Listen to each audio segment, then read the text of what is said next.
Hey folks, we're going to talk Clarity Act now. And for a couple of days now, I've been hearing things about them slowing it down, trying to push it back. And it's going to be the conversation around the Clarity Act, I think, it may be the impetus for the next shutdown, right? They want to push it back. They already did it successfully once last year toward the end of the year, which is why we didn't get a Clarity Act at the end of the year. The timing just wasn't there anymore with that Schumer shutdown.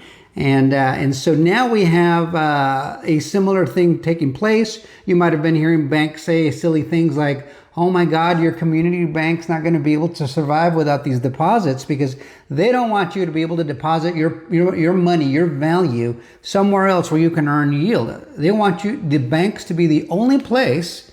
And believe me, they're not worried about community banks. They're worried about their big banks, because the same rule applies both ways. And who's got the bigger deposits? The big banks, right?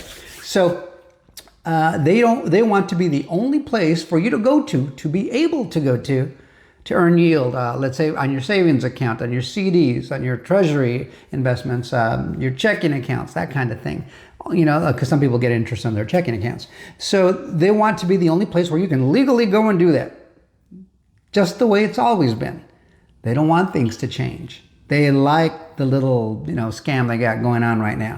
So the Genius Act already codified into law the fact that you can earn yield in different places, on exchanges, in wallets, that kind of thing, on DeFi protocols. And banks don't like it. They don't want to compete for your money.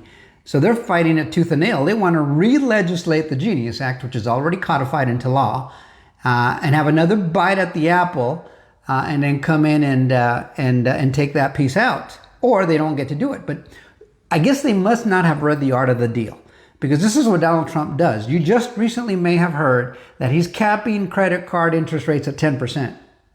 Maybe you didn't hear it, but I think it's on the 24th of January, 2026, where that goes into effect. If banks continue to charge more than that, they'll be in violation of the law, and he'll pursue other avenues with them. But this is what he's doing. You know how he does it. Well, I want this over here, and you don't want to give it to me. Well, then I'll take it from over here where I know it's going to hurt you, because these credit card companies, via these banks and large investment financial institutions, have been charging us upwards 29, 30% APR. I mean, that's loan shark level interest rates. It just is.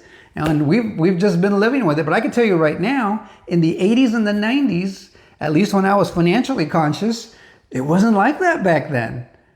But as the 2000s came into play, the late 90s, the 2000s, and on to today, oh my God, they've gone crazy with this stuff, and it's the norm now. It won't be long before it's 50% and up, and they like it like this.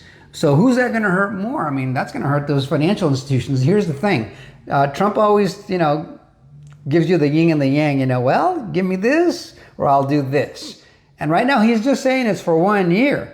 If they want to play hardball, he'll just make it permanent, at least for the next 3 years of his administration. And who knows, he might even get them to codify that into law again and bring him back those usury laws so that because it's usury, right? They're stealing from us, what they typically do, and they like it this way. So he's giving them something to chew on to try to make sure that they bend the knee, so to speak, for this Clarity Act.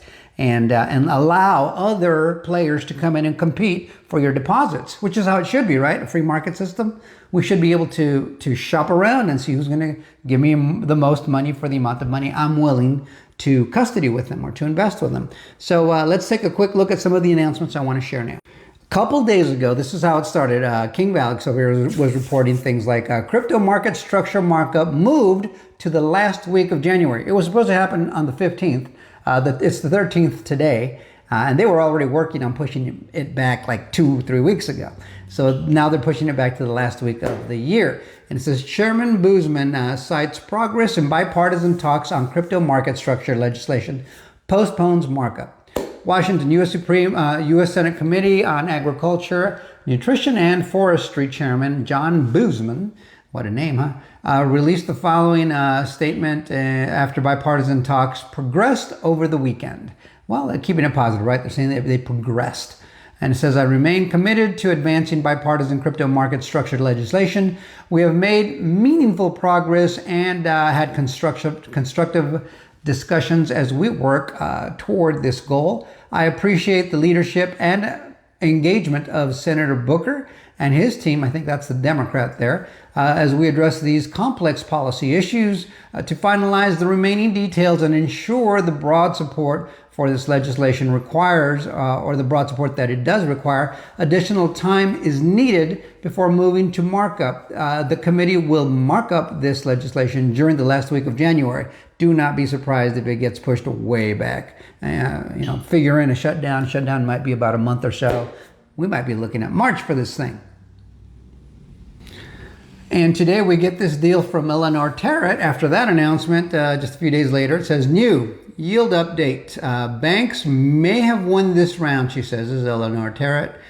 She says, banks may have won this round on stablecoin yield. The latest draft, page 189, this is the latest draft on the Clarity Act legislation, says that it says companies cannot pay interest just for holding balances. Isn't that what banks do? But they don't want anybody else to do that, right?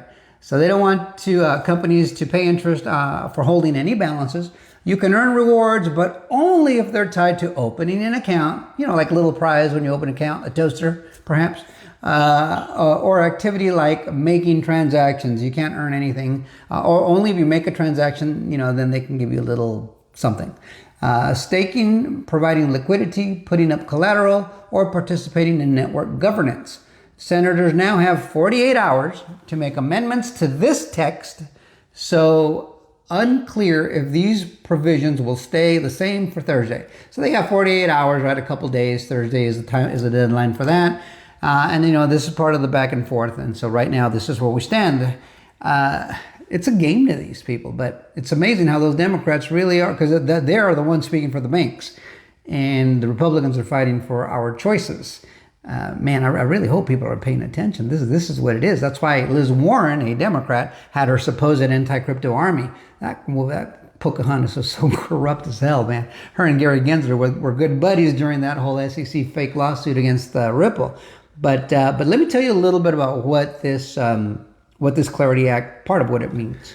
So this is another little announcement from Cynthia Loomis, who has been very pro-Bitcoin itself, really. I think she's a bought and paid for supporter of Bitcoin, but she is helping to push the overall crypto agenda forward. But of course, she definitely, if you give her rather, she'll try to give it to all these, crypto has its crooks too, and the Bitcoin people are some of them. So she says it's happening. The U.S. Senate Banking Committee announced Chairman Senator Tim Scott is moving forward on digital assets, market structure legislation, delivering clear rules that protect Main Street and keep innovation here at home. And so we're going to read this little thing. You're going to have to bear with me, guys, here. But here it says, just to give it a little finer point, this legislation is about making America the crypto capital of the world. So the next generation of jobs and innovation is built here, not overseas.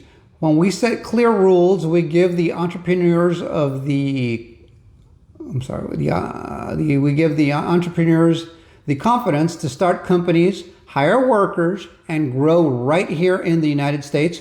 We also make it harder for criminals and foreign adversaries to use new technology to rip off the Americans or undermine our financial system.